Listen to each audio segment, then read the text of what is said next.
उससे कहा कोई ज्यादा बात न करते हुए इतना ही, आपकी दुआएं, आपका कर्म और आपका थक करता रहे, बस यही उज्जवल होता रहेगा। मैं इसी साथ में आपने बातें सुनी, जबकि भी सुनी, बेटी बेटियों की भी सुनी, सब संस्कार आपके द्वारा मिल रहे हैं।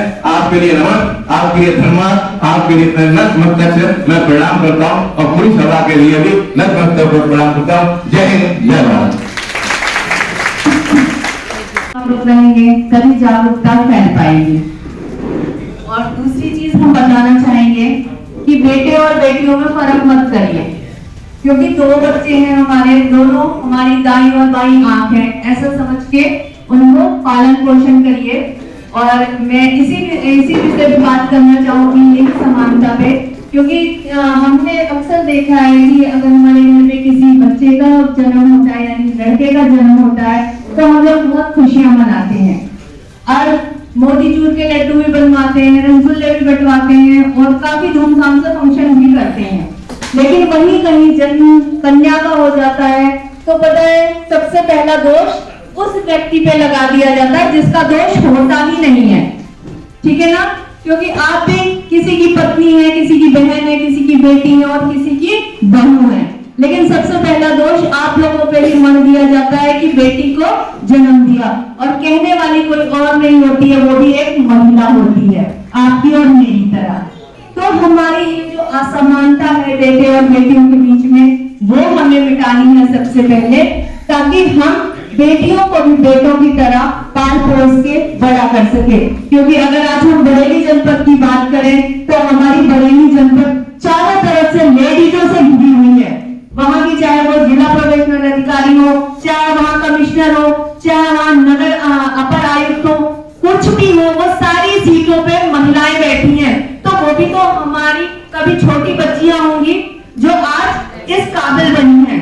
तो इसलिए मैं यही कहूंगी कि बेटे और बेटों में समानता रखिए। जिस तरह लालन पाषण हम बेटों का करते हैं उसी तरह अपनी बेटियों का करें, ताकि क्या पता इन्हीं में से कोई कल्पना चावला, कोई इंदिरा गांधी या कोई जो है एनी बेसेंट, इस तरह की महिलाएं निकल के हमारे खानदानों को रोशन करे। और दूसरी बात बताते चले, बेटियों पे हमेशा दो घरों की जिम्मेदारी होती है। अगर आप किसी बेटे को शिक्षा दीक्षा करेंगे तो शायद वो किसी एक खानदान को ही रोशन करेगा, लेकिन अगर हमने किसी बेटी को शिक्षा दीक्षा दे दी तो वो दोनों खानदानों को रोशन करेगी, अपने मायके को भी आगे लेके जाएगी और अपने ससुराल का भी नाम रोशन करेगी। तो इसीलिए आप अपनी मानसिकता को थोड़ा बदलिए।